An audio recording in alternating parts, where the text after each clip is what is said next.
Bom dia, boa tarde, ou boa noite, ou boa madrugada, né? Porque agora deve ser o quê? São praticamente 2 da manhã, mas Deus tem uma palavra para a sua vida. Então vem comigo aqui em Mateus capítulo 13, no versículo 25, que diz assim: Mas dormindo os homens, veio o seu inimigo e semeou o joio no meio do trigo e retirou-se. E o que o Senhor estava ministrando no meu coração e quer falar no seu coração também é que dormindo os homens, veio o inimigo e semeou o joio no meio do trigo. Então o que o Senhor estava ministrando no meu coração é que nós não devemos baixar a guarda, porque essa parábola diz sobre um homem que estava plantando trigo, e quando os homens foram dormir, veio o inimigo daquele homem e semeou o joio no meio do trigo. E quando os empregados perceberam que tinha joio no meio do trigo, não tinha como arrancar, porque se eles arrancassem naquela hora, arrancaria o trigo junto. Então o Senhor falou, fica tranquilo, e quando for a hora da colheita eu mando o ceifeiro separar o joio do trigo, e o joio vai ser queimado e o trigo vai para os meus celeiros. Mas a mensagem principal que o Senhor estava falando no meu coração não é sobre trigo ou sobre joio, também é uma mensagem muito poderosa, mas o que o Senhor estava ministrando no meu coração é sobre a importância da gente nunca baixar a guarda. Porque quando esses homens baixaram a guarda, o inimigo veio e semeou a semente má na terra daquele homem.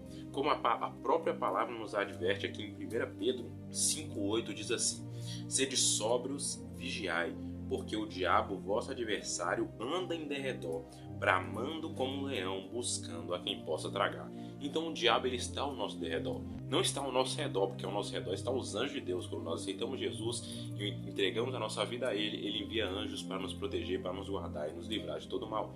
Mas ao nosso derredor, o diabo está esperando uma brecha desse tamanho aqui, uma baixa de guarda dessa tamanho.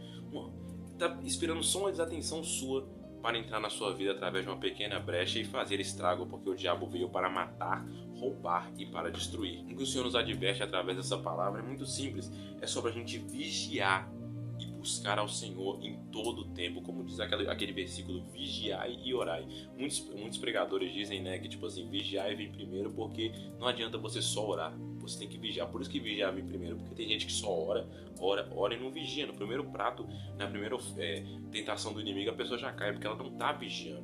Então não adianta só orar, tem que orar e vigiar. Mas o que o Senhor nos mostra através dessa palavra é que devemos orar, vigiar, manter a comunhão com Ele, a busca pela palavra de Deus, pelo conhecimento da palavra de Deus, para que o inimigo não nos engane. Como diz a palavra, né, que o meu povo perece por falta de entendimento, que a gente venha ter entendimento para que a gente não venha perecer pelas armadilhas do inimigo, e que venhamos estar em jejum, para que venhamos mortificar a nossa carne e fortalecer o nosso espírito, porque como diz a palavra, o espírito está pronto, mas a carne é fraca. Então que a gente venha fortalecer o espírito, para que a força da carne não seja maior do que a força do Espírito Santo em nós. E que venhamos sempre estar em vigilância, que venhamos sempre estar fechando as brechas, porque o diabo, ele não brinca de ser diabo, ele não tira folga, que não venhamos também tirar folga da nossa vigilância com Deus, e que venhamos entender que o diabo, ele brama como leão, mas ele não é leão, porque o leão está conosco, o leão da tribo de Judá, que é Jesus. Deus te abençoe e é isso. Boa noite.